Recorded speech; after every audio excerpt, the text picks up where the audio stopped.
It's very nice to be here. It's like Ulrich, it's my favorite conference too. And it happens to be in one of my favorite cities too this year, so I'm very happy about that.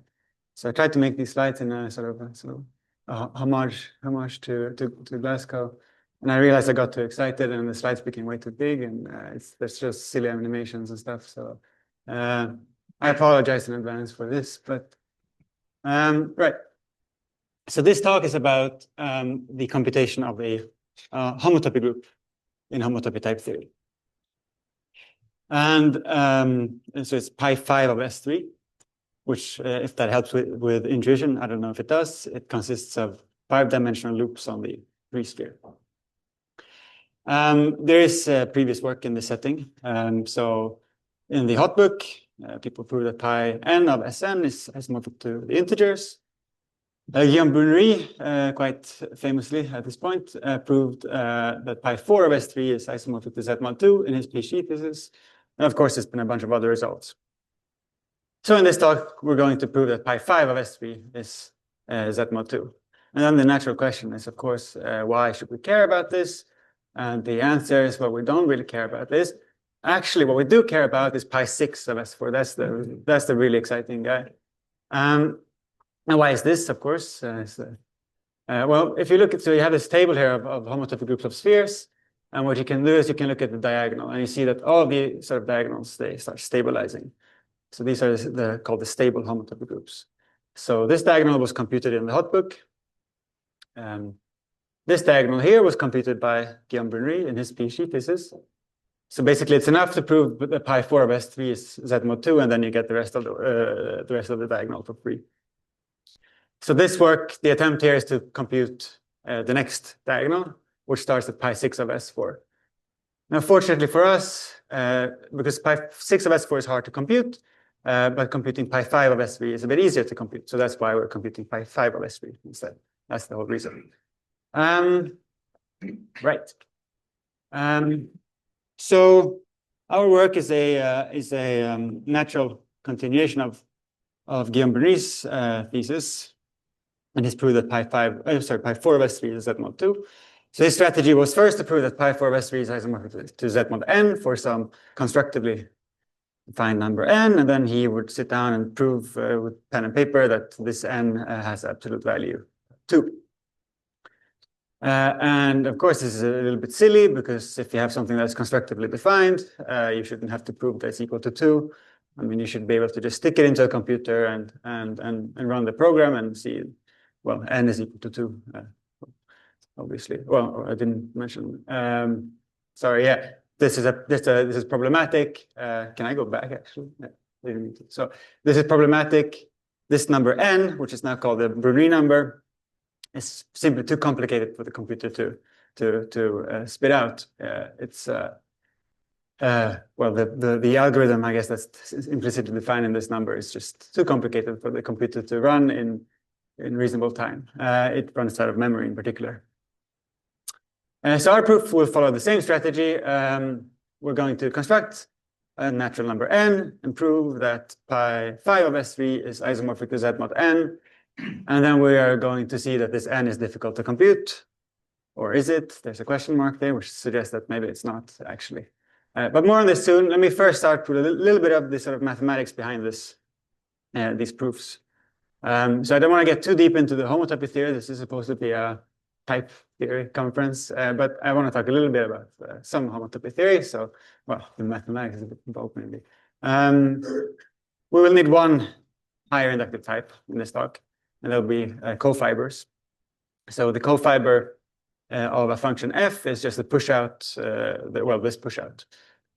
And when you have cofibers, then you get one very nice type, which is called the suspension. So you just take the cofiber of the terminal map, and you get the suspension. And when you have suspensions, you can get spheres. So by taking the n+1 fold suspension of the empty type, you get the n sphere. And when you have spheres, you get homotopy groups.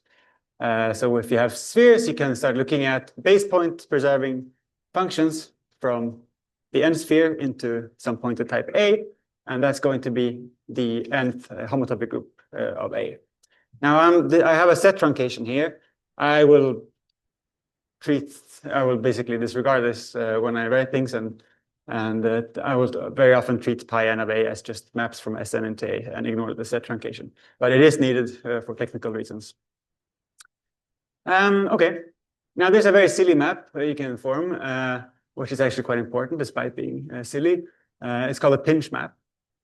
So if you take any map f, there's a function that goes from the cofiber of f into the suspension of a, and it's just the obvious map of spans. So you map 1 to 1, A to A, and B to 1. Now, when you have a function, you can take there's an associated long exact sequence. This works for any function, but in particular, you can look at the associated sequence for the pinch map. And this is really what this talk is about. So for the pinch map, from the pinch map, you get this long exact sequence of homotopy groups. This is completely standard basic homotopy theory. Nothing crazy going on here. Now, we are usually quite interested in understanding cofibers and suspensions. We're usually not very interested in understanding the fiber of the pinch map because this guy is a bit ugly. So really what we would like to do is we would like to replace this pi n of fib with something nicer. So really the question that is answered by our main technical theorem that we're going to prove is, when can we swap this guy for something nicer? And the answer is when this f here is a so-called Whitehead product. Aha. What is a Whitehead product?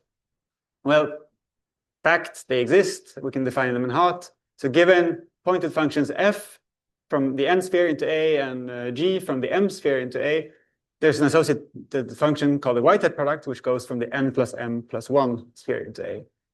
That's called the Whitehead product. It gives you a bilinear multiplication on homotopy groups.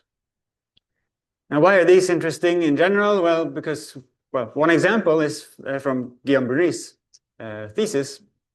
So his infamous Brunerie number was an example of a Whitehead product. So if you let eta denote the canonical generator of pi3s2, Guillaume Brunerie proved that pi4 of s3 is isomorphic to z mod n, where n is the unique integer satisfying that this Whitehead product is equal to n times eta.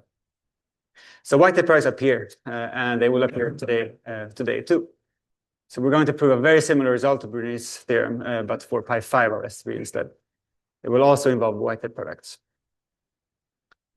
Okay, so I have sort of two versions of the main technical result here. This is really the version that we need today. So if you take function f living in pi n of Sm, then the 2nth homotopy group of the cofiber of f with this identity map is isomorphic to this pinch map. So this doesn't look like anything amazing, but there's a more pretentious version looking at the statement, which is actually the main result here, which is a more general result concerning how cofibers of Whitehead products are related to pinch maps. If you don't understand this statement, it doesn't matter. We only need the demo version up there. But I thought I should include it because this is probably the main theorem of our work. Okay. Anyways, let's apply this demo version to the case when f is a Whitehead product. Okay, so we have this long exact sequence. We get this for free. And what we can do now is we can apply the theorem to this guy up there, and we'll get to replace the fiber with this nice cofiber.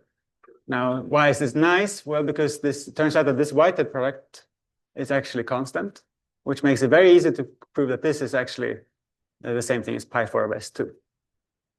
Now you have another fiber up there, but for a very simple connectedness reason, you can replace this guy with pi3 of s2.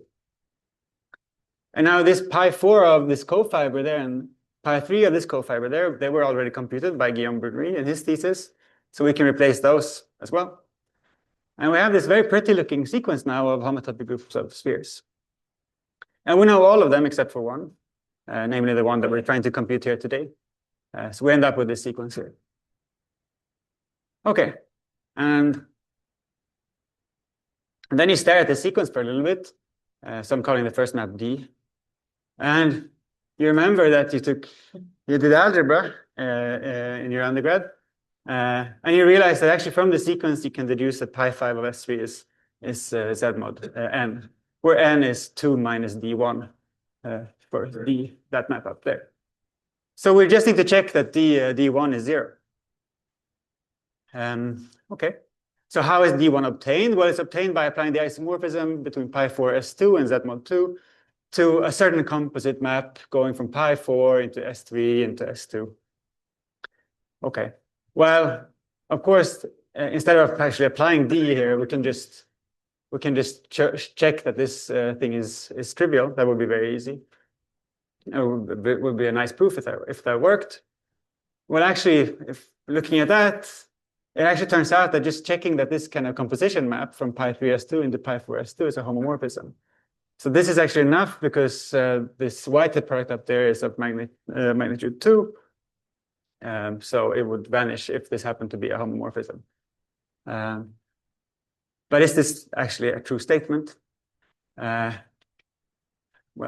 we started thinking about this for a bit, and we were sort of guessing that no, it shouldn't be true because the obvious proof that we were trying to come up with didn't work out, so it can't be true. So instead of actually computing it, we doing it pen and paper, we've decided to just, well, let's try to stick it into Agda and just press enter instead and see if it comes out as 0. And of course it doesn't. So at this point, I was very happy because that means that this is a good talk for types because I've reduced a big mathematical theorem to a computational problem. That's super type stuff, right? So what's actually happening here? So this isomorphism between pi 4 S2 and Z mod 2, it consists of two sort of troublemakers. So the first troublemaker goes from pi 3 S2 into pi 4 S3. This is the same isomorphism that appeared in the original definition of the Brunerie number. We already know that this guy sucks, so so it's not going to be better this time.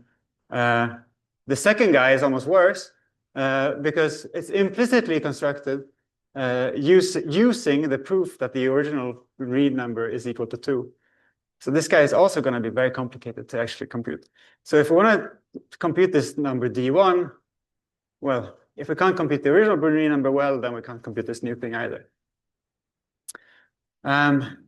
So at this point, I was very happy. This is when I was done, and I had sent it in the abstract, and then we got the revisions, right? And we decided, you know, we should try anyway. So 2 days before the deadline for the revisions, I attempted the pen and paper proof again, and suddenly the resistance had just changed, and they had this kind of open goal situation where we stared at this. Quite a lot of megabytes going into that, by the way. We had another attempt, and we revisited this claim before that this composition map is a homomorphism. So that was the thing we needed to prove. But actually, we only need it in the case when A is a sphere and F is a suspension of some other function. Now, the general statement that we concluded should be false is actually false. But we were a bit silly because if we would just have looked at a very special case of it, we would have realized that it was true. So given F, not in pi n of Sm, which it was before, but in pi n minus 1 of Sm minus 1, if you compose not with F, but with the suspension of F, then this is a homomorphism of homotopy groups. And that gives us, in particular, the special case that we need. And we can conclude that this guy is 0 without having to do anything fancy at all. The proof of this proposition is really like one-liner, maybe two-liner, but it's not too bad. So in a somewhat anticlimactic way, we were never allowed to try to compute this cool Brunerie number. It was just trivial. So accidentally, we proved that pi 5 of S3 indeed is isomorphic to Z mod 2. And we also get then that pi n plus 2 of Sn is isomorphic to Z mod 2 for n greater than or equal to 3 in general. Cool. So I guess I should conclude. So like Brunerie, we proved that our homotopy group is isomorphic to Z mod n for some constructively defined n. And then we proved that n is equal to 2.